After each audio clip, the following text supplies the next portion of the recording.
Hello guys! Hello Pisces! Welcome dito sa aking channel. Kapalaran 888, alamin natin kung anong messages, vibration, gabay energy para sa inyong lahat. This is general reading. Alamin natin ang good luck, good fortune mo. Ano ba yung good luck and good fortune mo para sa mga susunod na buwan? Okay, Pisces. Ano bang numero ang swerte mo? Tingnan natin dito.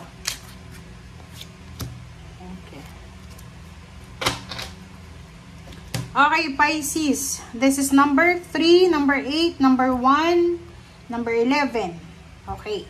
So, kung makikita mo dito, sinasabi ng baraha sa'yo dito, Pisces, na possible na merong new love life, new relationship, new friendship, new collaboration, new source of happiness or new source of income ang possible na dumating sa'yo. Dito naman is all about the 3 of Pentacles to. So, sinasabi ng barahan na posibleng yun. May partnership, collaboration, new business, new source of financial siya, new source of tangible, material things, pera. And 8 of Cups, 8 of Hearts, sinasabi ng baraha sa'yo dito na Pisces, in terms of relationship, kailangan mong i-let go. Hayaan ng Panginoon, hayaan ng universe na gumawa ng paraan. Revenge is not yours. So, if you are experiencing like a pain and heartaches or parang may tendency ka na mag-grudge, diba? Yung parang mag-revenge, wag na wag mo yung gagawin, okay? Just let go of the situation, let go of the drama, let go of toxicity, let go of negativity, let go of something na alam mo na hindi para sa'yo. And dito naman, sinasabi ng baraha sa'yo dito na kinakailangan mo, Pisces, na maging sure sa lahat ng mga actions mo. So, ibig sabihin, kailangan huwag tayong padalos-dalos, lalo na sa mga emotions natin. Okay? Lalo yung mga decision making in terms of money, relationship, travel, relocation na yan. Pag-isipang mabuti, kasi isa lang na decision ang pwede mong magawa and pwedeng masira yung diskarte mo sa buhay. Okay?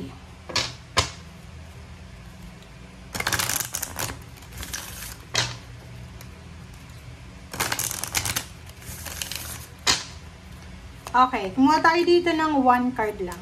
1 card lang. Hindi ito pwede. 1 card lang. Pisces. 1 card lang. Okay, perfect timing, Pisces.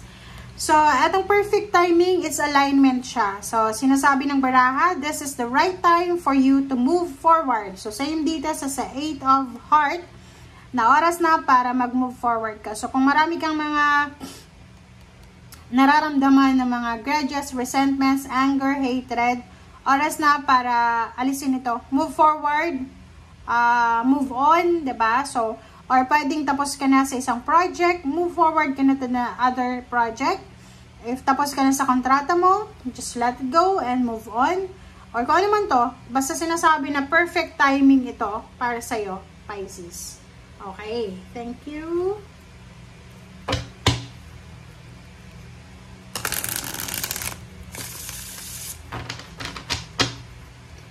Okay, Pisces.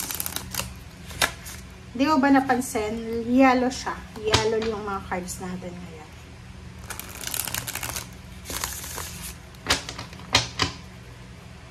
Okay, Pisces.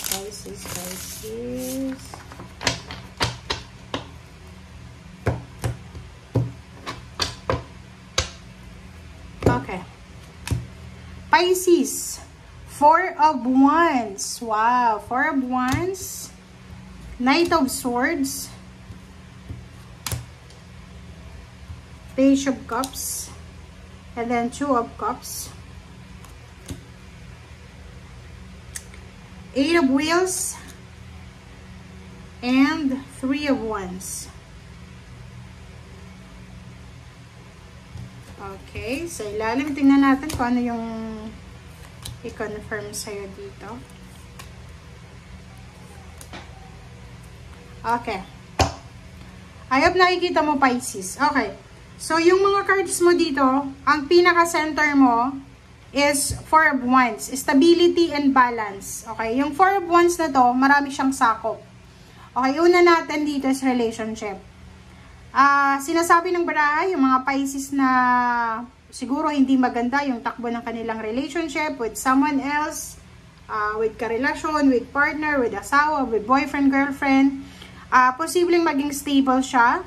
Pwedeng may wedding anniversaries, wedding, monthsaries, anniversaries ang pwedeng i-celebrate nyo.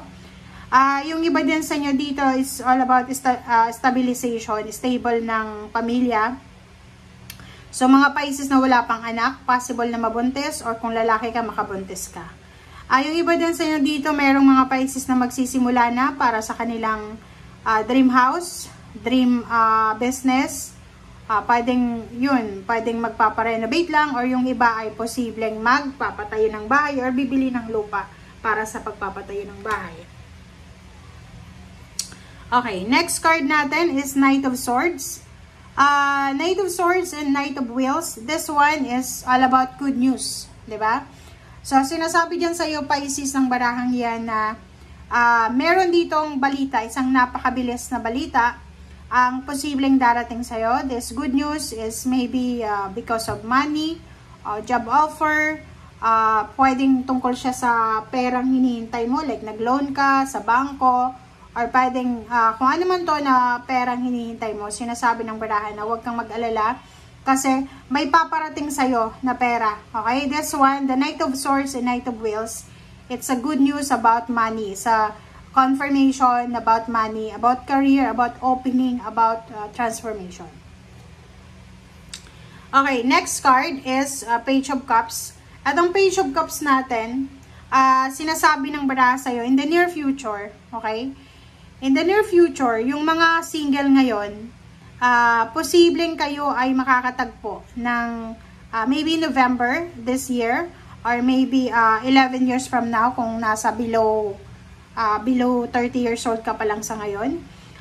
Makakatagpo ka ng isang tao na talagang pakakasalan ka or magiging parte ng buhay mo talaga. So, sinasabi ng barahan na kung halimbawa single ka ngayon, tapos feeling mo walang nangyayari sa relationship mo, 'di ba? Para palagi kang naiiwan.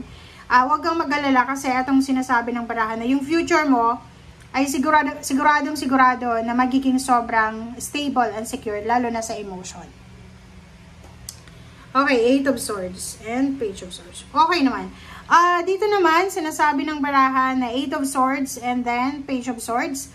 In the near future then, maybe November or the next coming months or years, sinasabi ng baraha sa'yo na mayroon ditong Pisces na magre-relocate siya, diba?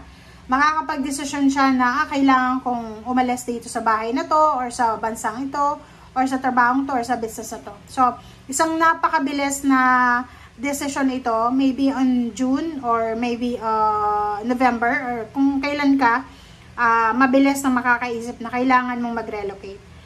Yung iba din sa inyo dito, parang marirealize nyo na hindi na improving yung trabaho mo, kumikita ka pero hindi ka nakakaipon, gusto mo na ng increase pero impossible yon. Dito sinasabi ng baraha sa'yo na maiisip mo yan. In the coming months, maiisip mo yan na, ay, kailangan ko palang ma-improve yung sarili ko, ganyan, ganito. So, nakikita mo na etong dalawang barahang to, sinasabi na yung future mo, kung ngayon ay, halimbawa, stagnant ka ngayon, ibig sabihin yan, sa future mo, meron kang pagkakataon para ma-correct or parang mabago yung takbo ng stagnation mo sa ngayon. Okay? Ace of Wheels and Page of Wands. So, ang daming pages natin dito. 3. So, sinasabi ng baraha sa'yo na in the future, this is a prediction of your future. Okay, Pisces, makinig ka. Tingnan mo, oh. Diba? Page of Wands is a prediction of your future about money. So, sinasabi ng baraha sa'yo dito, Pisces, na may prediction sa'yo ang baraha or mismong ang universe na in the near future, maybe starting November 2025, may isang trabaho or isang source of income, Ace of Wheels, ang posibleng ipipresent sa'yo ng universe. Ang trabahong ito ay siya yung talagang sinasabi ng 8 of Swords dito na maybe international job, local job, or ang trabaho ito is kailangan mong mag-relocate or kailangan mong gumawa ng aksyon. And dito sinasabi ng barahan na kung single ka, posibleng dyan sa trabaho yan na pupuntahan mo, doon mo matatagpuan yung 2 of Cups. Diba? So, Page of Wands, ang Page of Wands talaga guys is yung nararamdaman mo ngayon, mismo ngayon, nararamdaman mo na maganda yung parating sa'yo. Pero hindi ka pa sigurado. But dito sinasabi sigurado na to eh. Diba? Yung Page of Wands dito, nagsasabi na yung future mo about job is sobrang napaka-positive. Kaya new job, new career, ang upcoming na mangyayari.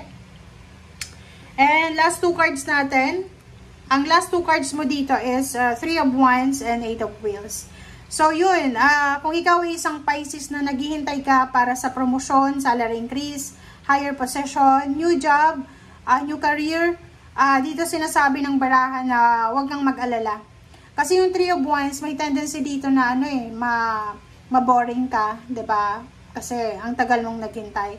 But yung 8 of Wands, sinasabi ng barahan sa'yo na huwag kang masyadong mag-alala kasi on the way na siya, 'di ba? Yung 8 of Wands, sinasabi sa'yo, 8 of Wheels, 8 of Wheels, sinasabi sa'yo na kailangan mong mag-focus sa ngayon. Like for example, nasa loob ka ng isang company ngayon, may business ka, or ano man tong ginagawa mo as source of your income or employment, siguro hindi naman kasamaan yon or hindi naman masama na mag-wish tayo ng like mataas na sweldo, magandang opportunity. And sinasabi na if you're working now, i-appreciate mo yung trabahong ginagawa mo sa ngayon while working para sa susunod. So, ang nakikita ko dito, halimbawa, hindi ka masaya sa posisyon mo sa trabaho, pwede kang mag-improve. Pwede kang mag-aral ulit, mag-seminar, mag-training para tumas yung posisyon or tumas yung sweldo mo. Okay? Thank you guys for watching. Ito ay para sa lahat ng Pisces. Thank you, Pisces. Bye!